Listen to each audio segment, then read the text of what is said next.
उपाय ही नहीं है। हमारे घर में कोई घटना होती है तो हम सबसे पहले किसको पकड़ेंगे? सबसे पहले तो चौकीदार को पकड़ेंगे ना, कि तुम कहाँ थे, क्यों ये घटना हो गई तुम्हारे रहते हुए, किस लिए तुमको रखा था।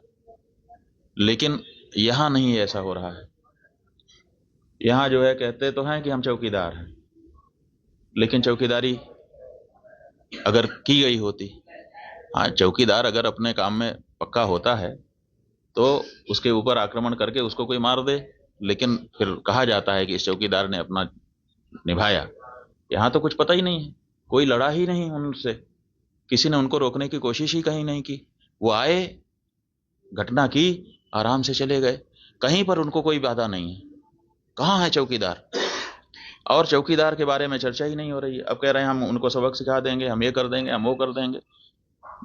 पाकिस्तान की धरती से आए थे। अरे भाई, पाकिस्तान की धरती से आए थे, इतनी जल्दी कैसे पता चल गया आपको? और अगर इतनी जल्दी आपको पता चल जाता है तो घटना के पहले क्यों नहीं पता चल गया? और दूसरी बात यह है कि अगर पाकिस्तान से आए तो पाकिस्तान के खिलाफ अच्छी तगड़ी कार्रवाई करिए। आप कह रहे हैं कि हम सिंधु जल नदी का जल रोक देंगे। आपके पास जल को रोकने या उसको डाइवर्ट करके अपने ही यहाँ अपने ही देश में रख लेने का कोई उपाय ही नहीं है। हमने विशेषज्ञों से पूछा कि अगर हम सिंधु नदी का जल पाकिस्तान में जाने से रोकना चाहते हैं तो हमारे पास क्या व्यवस्था है। उन्होंने कहा हमारे पास कोई व्यवस्था नहीं है। अगर हम आज से शुरू करें कि ऐसी व्यवस्था हम बना लें तो पैसा कितना लगेगा वो तो अभी पूछिए ही मत। अगर पैसा पर्याप्त दे दिया जाए, पैसे के कारण एक दिन भी काम ना रुके, तब भी 20 साल लगेगा, तब हम सिंधु नदी का जल रोक पाएंगे।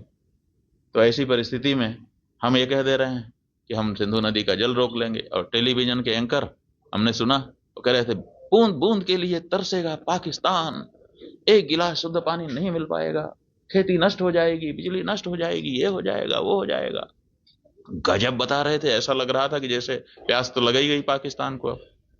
और इधर विशेषज्ञ बता रहे हैं कि हमारे पास पानी को रोक लेने का कोई उपाय ही नहीं है।